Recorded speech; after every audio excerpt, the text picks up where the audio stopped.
Halo para pemirsa TVRI Sulawesi Selatan dimanapun Anda berada, kita berjumpa kembali di acara Lentera Dhamma. Terimalah salam Buddhis dari kami, Namo Buddhaya. Perkenalkan, nama saya Denny Sartanto yang akan bertindak sebagai host dan moderator di acara kita pada hari ini. Gimana? Apa kabar para pemirsa di rumah? Tentunya sehat-sehat ya. Dan kami di sini mendoakan kesehatan dan kebahagiaan sentosa bagi para pemirsa di rumah. Hari ini pemirsa, kita berada di Yayasan Suci Indonesia, tepatnya di cabang Makassar, Jalan Ahmad Yani, dan berbahagia sekali. Kita ditemani oleh narasumber kita pada hari ini, Pak Surya Metal Cewandi SPSI, yang akan membantu kita dalam membahas tema kita pada hari ini.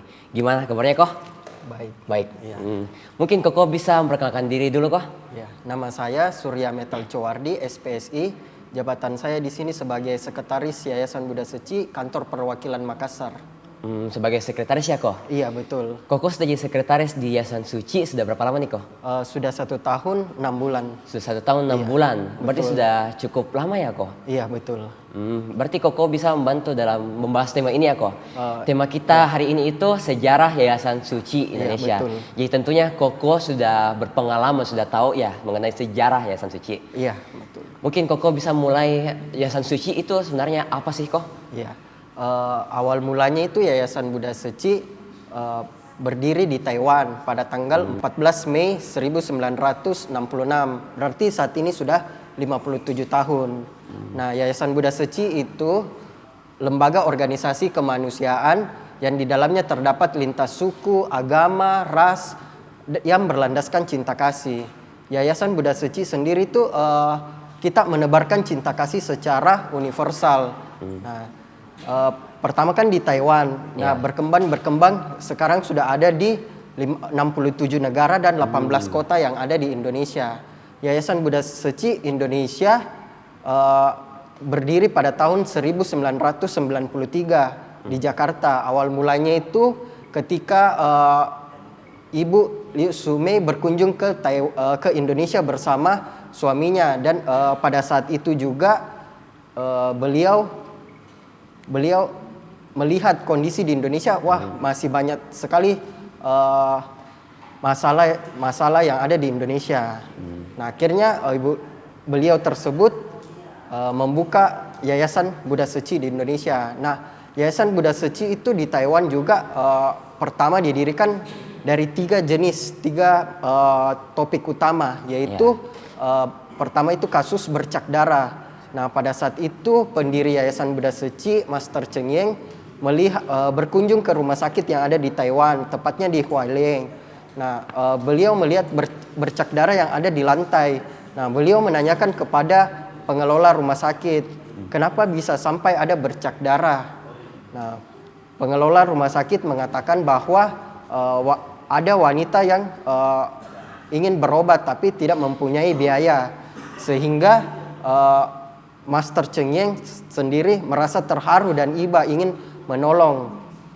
Nah, kedua itu pada Master Cheng Yen bertemu dengan 3 biarawati Katolik. Nah, 3 biarawati Katolik mengatakan bahwa dalam agama Katolik sendiri mereka telah mendirikan rumah sakit, memelihara panti jompo, dan merawat orang sakit. Dari agama Buddha ada mempersembahkan untuk menyebarkan cinta kasih. Nah, dari situ hati Master Cheng Yen tergerak, semakin tekad bulatnya untuk mendirikan Yayasan Buddha Suci. Dan yang terakhir itu Master Cheng Yen mengelola. Nah, dia menghimpun dana. Awalnya dia juga bingung bagaimana caranya membantu orang yang kesusahan. Nah, dari situ dimulai dengan celengan bambu. Nah, celengan itu awalnya terbuat dari bambu. Nah, tiap hari itu Master Cheng Yen bersama 30 ibu rumah tangga yang ada di Taiwan menyisihkan dana pasarnya. Jadi ibu-ibu ini tiap hari pergi ke pasar dan menyisihkan 50 sen Taiwan untuk disumbangkan kepada masyarakat yang kurang mampu, seperti itu. Menarik banget ya Koh. Iya, betul. Terutama kalau dari saya sendiri itu tentang celengan bambunya ya. Iya, betul. Tapi mungkin kita kembali nanti saja, soalnya saya masih penasaran di banyak hal lainnya. Jadi mungkin saya mau tanya-tanya dulu nih Koh.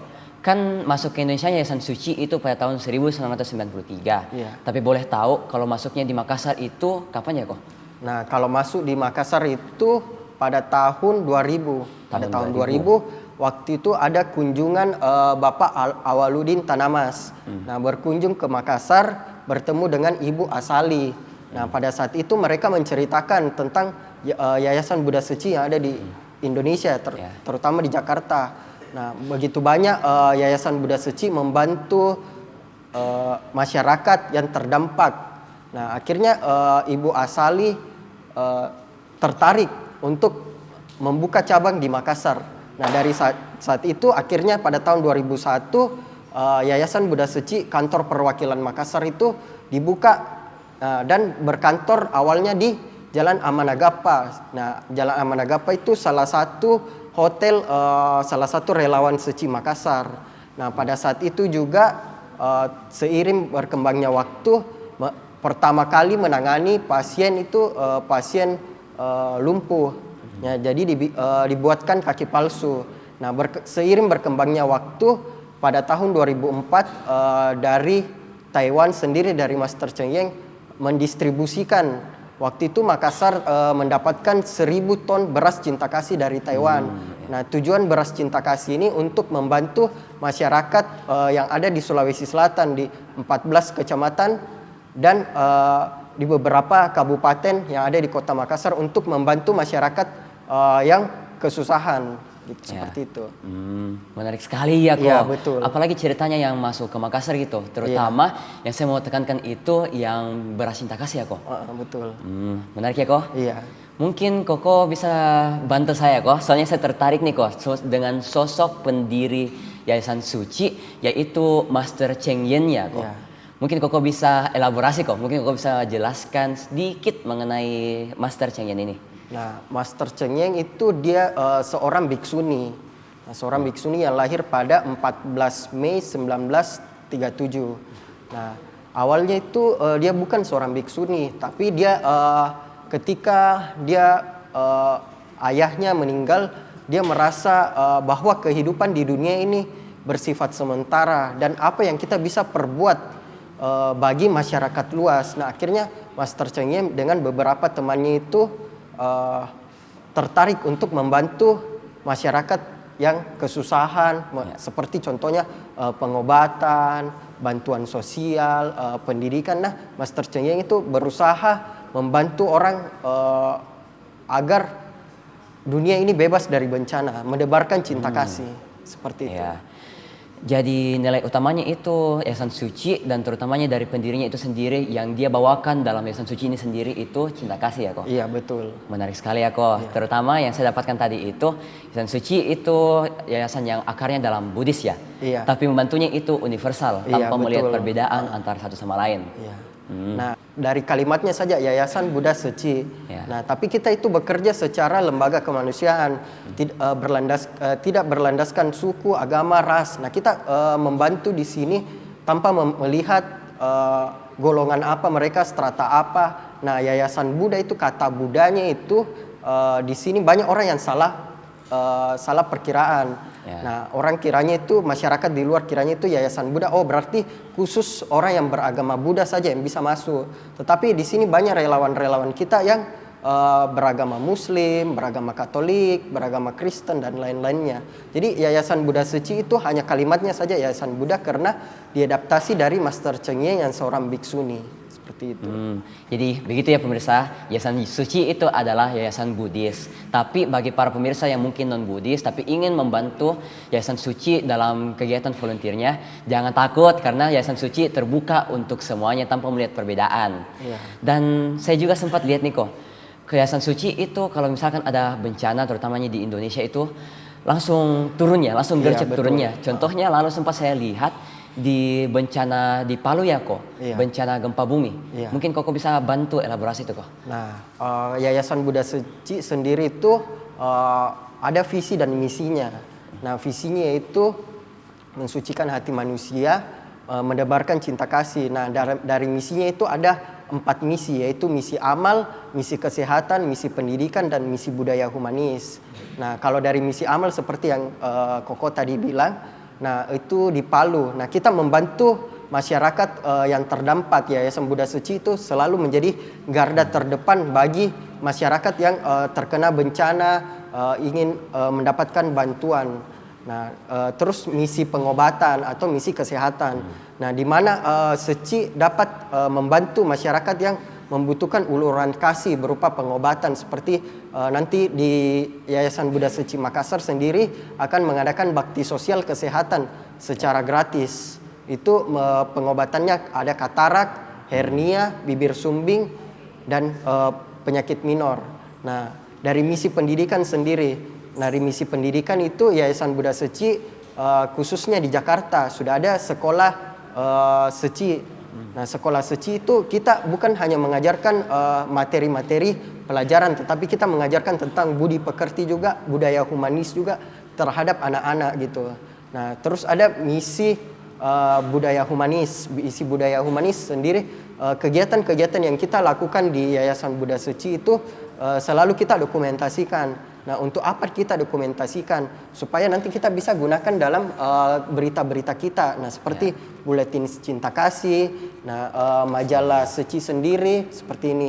Dan kita punya tayangan televisi sendiri, yaitu TAI TV yang selalu menebarkan cinta kasih. TAI TV ya. Plus juga Bros, ini majalah ya? Iya, majalah. Majalah Suci, ini produksinya dari Suci itu sendiri? Iya, betul. Jadi ini tiap bulan kita memproduksi buletin Suci yang di dalamnya terdapat kegiatan-kegiatan selama sebulan. Oh, iya. Majalah dan buletin Suci. Iya, betul. Banyak banget ya poin menarik yang Koko sudah sampaikan. Tapi mungkin saya mau fokusnya nih Koh, di selain di tindakan volunteer di Palu Koh, kira-kiranya untuk Yayasan Suci itu tindakan apa saja Koh yang menebarkan cinta kasih? Yang menurut pengalaman saya, yang saya rasakan itu selama saya bekerja selama 1 tahun 6 bulan itu, yang saya rasakan itu paling membekas di hati itu waktu di Palu. Bencana di Palu itu gempa bumi. Nah, pada saat itu Seci turun langsung ke Palu, walaupun tengah malam juga kita rasakan kita harus ke sana. Nah, membawa bantuan, membawa logistik, dan pada saat itu kondisi di Palu juga serba tidak ada, listrik tidak ada, bahan pangan juga tidak ada. Jadi kita ini bingung juga mau ke Palu ini. Ya, akhirnya Seci Makassar yang turun langsung ke Palu dan membawa beberapa barang logistik, barang kebutuhan sehari-hari, pakaian, sandan, dan pangan dan papan. Dan kami juga membangun perumahan cinta kasih di Palu. Jadi pada saat itu di Palu juga kondisi tanah di Palu itu tidak memungkinkan lagi untuk masyarakat itu huni. Jadi akhirnya Yayasan Buddha Suci tergerak hatinya untuk membantu membuatkan perumahan cinta kasih. Dan pada saat itu juga saya turun langsung pada saat baksos kesehatan di Palu. Nah, baksos kesehatan di Palu itu meliputi seperti penyakit hernia dan katarak. Jadi kami membantu masyarakat Palu untuk pengobatan secara gratis. Gitu. Oh, ya. Jadi Koko saat mendengar bencana yang terjadi di Palu langsung tanpa lelah, tanpa istirahat langsung turun ya ke Palu. Betul. Langsung gerak cepat menyediakan bantuan untuk para korban yang terdampak dengan dalam bencana Palu itu. Oke, selanjutnya Ko, saya mau tanya. Ini kan Koko tadi sempat sudah singgung bahwa di Suci itu sudah ada 93 cabang ya di dunia. 67 negara 67, dan 18 kota di Indonesia. 67 negara di dunia dan 18 kota di Indonesia. Selain di Makassar kok, Yayasan Suci itu memiliki cabang di mana saja? Nah, ada di Jakarta, Bandung, Medan, Batam, Tanjung Balai Karimun, Bali, Surabaya. Oh. Dan yang ada di kawasan Indonesia Timur itu ada di Biak dan ada di Palu. Di Biak dan di Palu ya? Iya, betul. Jadi Koko sudah sekretaris sudah 1,5 tahun ya? Iya, tapi betul. Tentunya Koko sudah sangat berpengalaman ya? Belum juga. Ya, jangan gitu kok. Koko yang sedapatnya itu, Koko sudah mendalami sejarah dari Yayasan Suci ini. Apalagi Koko langsung turun di bencana-bencana yang ada untuk langsung gerak cepat untuk gerakan volunteer dari Yayasan Suci itu sendiri. Selain di Palu kok, apa saja kok bencana apa saja yang Yayasan Suci langsung gerak cepat untuk membantu? Yang saya sudah rasakan itu pada saat COVID-19 melanda Indonesia walau hingga dunia. Nah, di Makassar sendiri kami juga Yayasan Buddha Suci Makassar telah memberikan bantuan secara gratis kepada masyarakat yang membutuhkan. Waktu itu ada sebanyak 1.000 kita kerjasama sama TNI dan Polri bekerja sama menyalurkan paket sembako bantuan. Nah, di satu sisi juga kami ada menyelenggarakan vaksinasi COVID-19 dari vaksin 1 hingga vaksin ketiga. Nah, itu yang membuat saya tertarik pada saat itu ketika orang disuruh work from home. Nah, tapi Yayasan Buddha Suci sendiri tuh relawan-relawannya sendiri tuh terjun pada saat COVID-19. Apalagi relawan di Makassar itu rata-rata didominan oleh usia lanjut, relawan usia lanjut. Nah, di situ saya sangat tersentuh. Kenapa Yayasan Buddha Suci ini yang orang disuruh di dalam rumah, tetapi Yayasan Buddha Suci itu relawannya disuruh keluar rumah membantu. Contohnya seperti vaksinasi. Nah, itu bentuk cinta kasih kita terhadap masyarakat yang terdampak. Tuh. Ya, salah satunya itu lagi vaksinasi ya. Iya, betul. Saya sempat merasakan juga sendiri, di mana anggota keluarga saya sendiri selama masa COVID-19 itu sendiri sempat mendapatkan vaksinasi gratis ya. Iya, di Yayasan Suci, tepatnya di bawah. Iya. Tepatnya di kantor ini, di cabang ini, di bawah. Dan mungkin sempat Koko ketemu sama kakak saya sendiri nih kok. Iya. Tapi mungkin lanjut saya ya kok. Iya. Ini kan kok Yayasan Suci bergerak turun langsung dalam volunteer dan membantu sesama yang membutuhkan. Kiranya tuh kok pendanaannya dalam Yayasan Suci itu gimana? Nah, pendanaannya itu kita melalui celengan. Nah, seperti ini nih, celengan bambu. Awalnya ini terbuat dari bambu, tapi karena kita Yayasan Buddha Suci itu ada program juga pelestarian lingkungan. Jadi kita menghemat bambu, akhirnya berubah menjadi kaleng. Nah, celengan ini ada maknanya, dana kecil amal besar. Nah, tujuannya itu kita tidak semua orang, hanya orang yang mampu saja yang bisa bersumbangsi. Orang yang kurang mampu pun bisa bersumbangsi, walaupun setiap hari kita mendonasikan uangnya kita untuk ke celengan ini untuk membantu masyarakat yang membutuhkan. Nah, ini dengan membantu sesama, Master Cheng Yen mengajak bersama-sama untuk menggalakkan niat baik untuk menghalau segala bencana melalui dana kecil amal besar. Dengan semangat celengan bambu ini, misi amal Yayasan Buddha Suci di dunia dan cinta kasih terus mengalir. Semoga setiap orang berikrar baik dan melakukan kebajikan setiap hari. Kenapa harus setiap hari? Nah, karena ini kita berbuat kebajikan itu setiap hari, membuat karma baik itu setiap hari, dan dengan harapan itu dunia bebas dari bencana, seperti itu. Jadi awalnya ini kan kok sebelum kaleng. Iya, kaleng. Ini bentukannya bambu ya. Iya. Dan bambu itu bawaannya dari Taiwan sendiri, dari Master iya. Cheng Yen itu sendiri. Iya, betul. Ada makna di balik celengan bambunya itu kok? Nah, maknanya itu awalnya itu pertama Master Cheng Yen melihat ada bercak darah di rumah sakit. Nah, Master Cheng Yen bingung bagaimana membantu orang ini. Nah, akhirnya Master Cheng Yen bersama 30 ibu rumah tangga mendonasikan tiap hari 50 sen Taiwan untuk disumbangkan kepada masyarakat yang membutuhkan, seperti itu. Jadi awal mulanya itu dengan cinta kasih ya kok, Iya, di mana betul. Master Cheng Yen melihat bercak darah dan dari rasa hati sendiri ingin membantu orang tersebut. Iya. Dan itu terbawa sampai di Yayasan Suci di Indonesia dan tentunya di negara-negara lainnya ya kok. Iya, betul. Koko kan sempat untuk langsung membantu di bencana-bencana yang terjadi. Mungkin Koko bisa cerita sendiri pengalaman yang Koko rasakan, terutama dengan volunteer-volunteer lainnya nih kok. Nah, yang saya rasakan itu pada saat bagi sembako waktu baru-baru ini Lebaran. Nah, pada saat itu ada satu ibu-ibu yang sudah pakai tongkat, dia sudah tidak ada pasangan hidupnya, anaknya juga sudah telantarkan dia. Nah, saat itu menerima bantuan dari Yayasan Buddha Suci. Nah, pada saat itu juga dia menangis terharu. Saya sempat tanyakan mengapa sampai menangis. Dia bilang saya sangat terharu.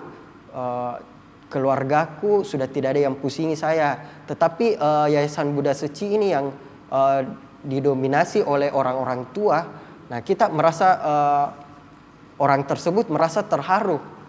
Sesama orang tua itu kita bisa saling membantu tanpa memandang suku, agama, dan ras sendiri. Lalu Koko bantunya orang tersebut dalam cara apa kok? Dengan memberikan paket sembako. Dengan memberikan paket sembako ya? Iya, betul. Jadi menarik banget ya kok. Iya. Jadi mulai dari hal-hal kecil dan memberikan sembako, lalu ke hal-hal besar juga dengan turun langsung dalam kegiatan volunteer untuk membantu orang-orang korban-korban bencana. Iya. Selanjutnya kok, saya mau tanya. Ini kan kita sudah pasti tentunya sudah tahu tentang logo suci, tapi kita belum tahu tentang makna di belakangnya. Jadi mungkin Koko bisa jelaskan mengenai logo suci itu sendiri kok? Oke, baik. Nah, logo suci itu seperti begini. Dia terbuat dari 8 bunga teratai dan ada 1 kapal. Nah, dari bunga teratai ini melambangkan menjadi dunia lebih baik dan menanam lebih baik kebajikan. Nah, dari ini ada filosofinya sendiri. Ini ada 8 teratainya yang artinya ada yang pertama itu pandangan besar, pikiran yang benar, ucapan yang benar, perbuatan benar, mata pencaharian yang benar, usaha yang benar, perhatian yang benar, dan konsentrasi yang benar. Nah, di dalamnya ini ada sebuah perahu. Nah, perahu ini membawa kita dari yang tidak ada harapan menebarkan cinta kasih. Jadi ini perahu menebarkan cinta kasih yang universal seperti itu. Menarik banget ya kok. Iya, betul. Jadi logonya bukan sekedar logo saja ya, bukan Iya. sekedar gambar saya, tapi memiliki makna yang mendalam di dalamnya. Iya. Nah kok, sayangnya sebelum kita lanjut, kita sudah sampai di penghujung acara kita pada hari ini, dan mungkin saya simpulkan sedikit saja. Iya. Jadi yang saya dapatkan bahwa Yayasan Suci adalah yayasan cinta kasih yang berlandaskan dari akar-akarnya dari Taiwan, dari akar-akar Buddhis ya. Tapi bergerak tidak melihat perbedaan antara satu sama lain untuk menyebarkan cinta kasih dan kemanusiaan bagi mereka yang membutuhkan. Benar ya kok? Iya, benar. Mungkin Koko bisa bantu kesimpulannya juga kok. Nah, sebelum saya tutup, saya ada satu kutip kata perenungan Master Cheng Yen. Di dunia ini ada yang tidak boleh kita tunda, yaitu pertama menghormati orang tua, berbakti dengan orang tua, dan yang kedua itu berbuat kebajikan. Nah, Seci Indonesia saat ini sudah berusia menginjak 30 tahun. Nah, dari kata perenungan Master Cheng Yen itu berbuat kebajikan. Nah, dari berbuat kebajikan itu Seci Indonesia selama 30 tahun itu sudah menebarkan cinta kasih yang universal tanpa memandang suku, agama, ras di 16 kota di Indonesia. Nah, sudah membantu menjalankan misi-misi Seci, yaitu misi amal, pengobatan, pendidikan hingga budaya humanis seperti baksos kesehatan, bantuan korban bencana, donor darah, perumahan cinta kasih, dan membantu dalam korban-korban bencana seperti tsunami, kebakaran, hingga kebanjiran. Nah, Seci saat ini dengan tulus insan Seci membantu tanpa meminta imbalan apapun, tanpa memandang suku, agama, dan ras. Di mana ada penderitaan, di situ Seci akan muncul. Seci sebuah perahu yang welas asih. Nah, perahu welas asih yang membawa semua makhluk itu melewati penderitaan hingga mencapai kebahagiaan. Dari sini saya mengutip bahwa dari kata perenungan Master Cheng Yen itu bahwa di dunia ini ada dua hal yang tidak boleh kita tunda, yaitu menghormati orang tua dan berbuat kebajikan. Berbuat kebajikan itu sangat banyak caranya. Nah, tapi di Yayasan Buddha Seci itu kita mengajarkan relawan, insan Seci itu untuk budaya humanisme. Bagaimana caranya memberikan bantuan, bagaimana turun langsung kepada masyarakat. Nah, di satu sisi juga Seci, saya sangat berterima kasih kepada relawan, insan Seci, hingga donatur yang telah menjalankan misi-misi Seci. Menarik banget ya kok. Iya. Jadi pada intinya itu Yayasan Suci adalah yayasan kemanusiaan yang tidak melihat perbedaan antara satu sama lain, dan saya kutip dari Koko sendiri, di mana ada penderitaan, disitulah ada suci. Baiklah, demikianlah sesi acara kita pada hari ini. Anumodana, terima kasih kepada Ko Surya atas ketersediaannya ya untuk mengisi acara kita pada hari ini sebagai narasumber. Demikianlah sebagai penutup kita akan mendengarkan tembang lagu Buddhis dari saudara kita. Terus saksikan Lentera Dhamma hanya ada di TVRI Sulawesi Selatan, media pemersatu bangsa. Terimalah salam Buddhis dari kami. Namo Buddhaya.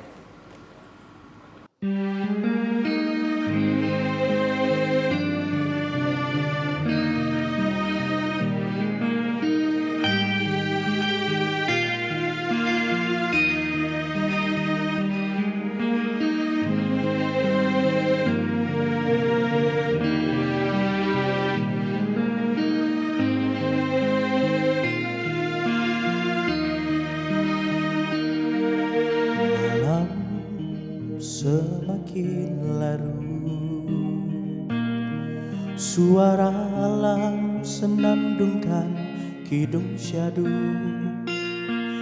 mengiringi lembutnya cahaya rembulan, menyibak tabir kisah malam suci Waisak. Ada rasa di hati, Waisak suci tak lagi bermakna,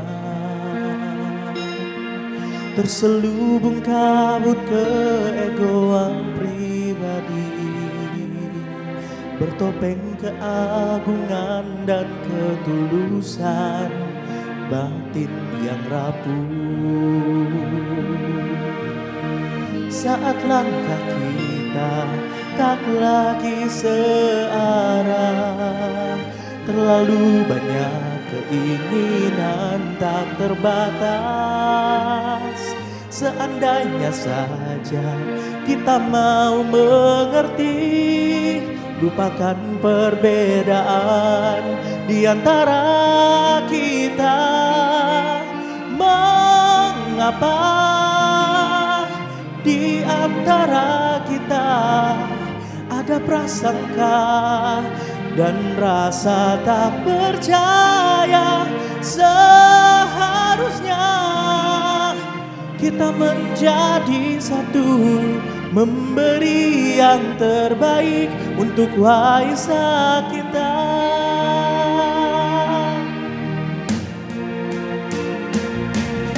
Lilin kecil bersinar lembut di pekat malam tak berbintang. Harusnya kita bercermin pada dirinya, memberi tanpa mengharap satu apapun untuk dirinya. Saat langkah kita tak lagi searah, terlalu banyak keinginan tak terbatas. Seandainya saja kita mau mengerti, lupakan perbedaan di antara kita. Mengapa di antara kita ada prasangka dan rasa tak percaya? Seharusnya kita menjadi satu, memberi yang terbaik untuk Waisak kita.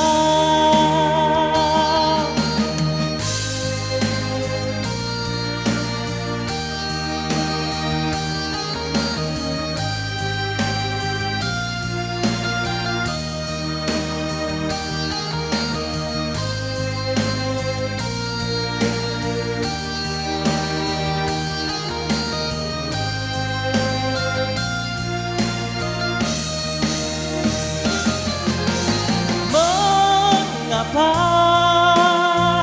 di antara kita ada prasangka dan rasa tak percaya? Seharusnya kita menjadi satu, memberi yang terbaik untuk Waisak kita. Mengapa di antara kita ada prasangka dan rasa tak percaya. Seharusnya kita menjadi satu, memberi yang terbaik untuk Waisak kita. Memberi yang terbaik untuk Waisak kita. Memberi yang terbaik untuk Waisak.